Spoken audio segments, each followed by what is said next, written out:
মিনতি foodies কিচেন্সে স্বাগত। বন্ধুরা সবাই ভালো আছো তো? আজকে আমি বাটা মাছ নিয়েছি, যে বাটা মাছের কালো ঝোল করব।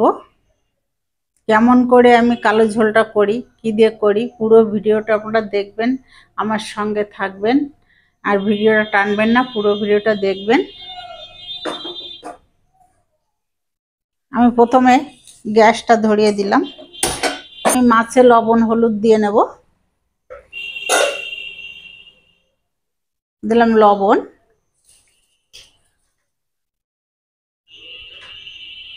দিয়ে দিলাম হলুদ। এবার ভালো করে নুন হলুদ মেখে নেব। এবার দিয়ে দেব তেল, সর্ষের তেল।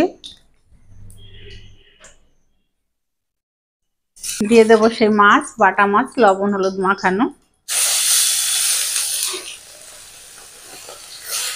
সঙ্গে আছে একটা চিংড়ি মাছ, এটাও দিয়ে দেব।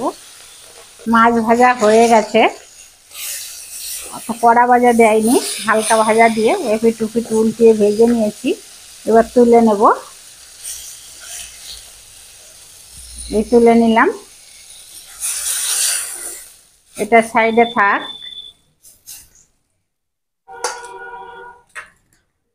এবারে আমি এই কড়াইতে তেল আছে, আবার তেলের ভিতরে একটু তেল দিয়ে দেব।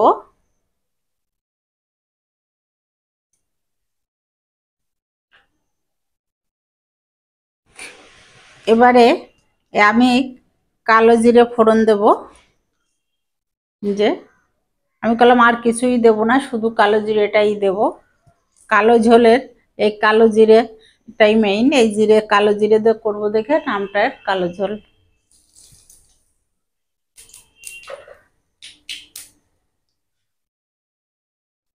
এবার আমি দিয়ে দেব এই যে আদা বেটে, আদার রসটা আমি ছেঁকে নিয়েছি জল দিয়ে, ছাঁকনি দিয়ে ছেঁকে আদার ছিবড়াটা ফেলে দিয়েছি। এবার দিয়ে দেব এই আদা রসটা। কাঁচা লঙ্কা বেটে রেখে দিয়েছিলাম, কাঁচা লঙ্কা বাটা।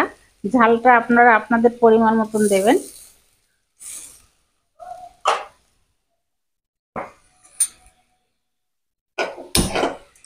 গ্যাসটা নিভে গেছিল, গ্যাস কমাতে।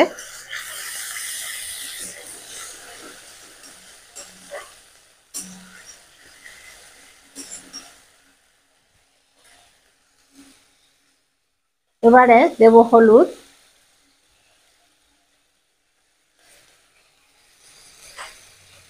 এবারে দেব স্বাদ মতো লবণ,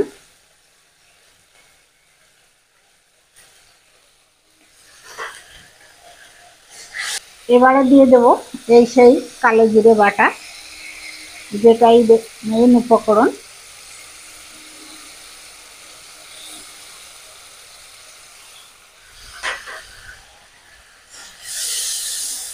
এই কালো জিরেটাই ঝোলটা কালো হয়ে যাবে, কালো জিরে বাটায়, এই জন্য এর নাম কালো ঝোল।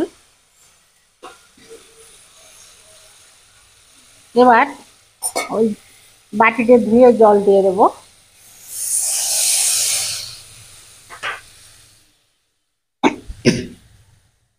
আর একটু জল দেব। এবার আমি মাছ ছেড়ে দেবো এই ঝোলের মধ্যে, যাতে মাছটা সেদ্ধ হয়ে যাবে।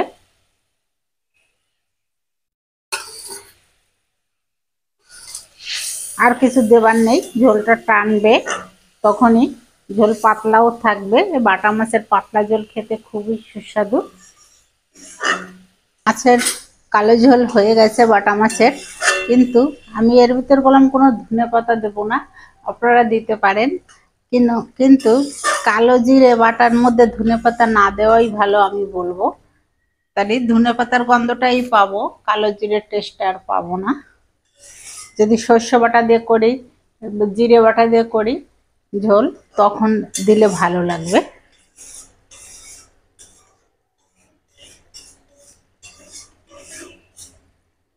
কত অল্প সময়ের মধ্যে রান্নাটাও হয়ে গেল। এবার আমি গ্যাসটা অফ করে দেব, এটুকু পাতলা ঝোল থাকবে।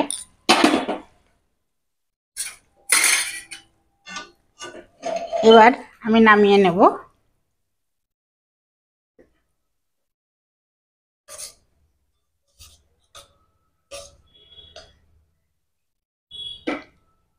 বাটা মাছের কালো ঝোল হয়ে গেছে, কেমন হয়েছে অবশ্যই কমেন্টে জানাবেন বন্ধুরা। আর এইভাবে রান্না করে খেয়ে দেখবেন, যদি ভালো লাগে তাহলে লাইক কমেন্ট শেয়ার করবেন অবশ্যই। আর সাবস্ক্রাইব করতে মোটেও ভুলবেন না। সাবস্ক্রাইবটা করা থাকলে নতুন নতুন রেসিপিগুলো আপনারা পেয়ে যাবেন। কালকে আবার আপনাদের সঙ্গে অন্যরকম ভিডিও নিয়ে দেখা হবে। এর ভিতর আপনারা ভালো থাকবেন, সুস্থ থাকবেন। Tata, bye bye.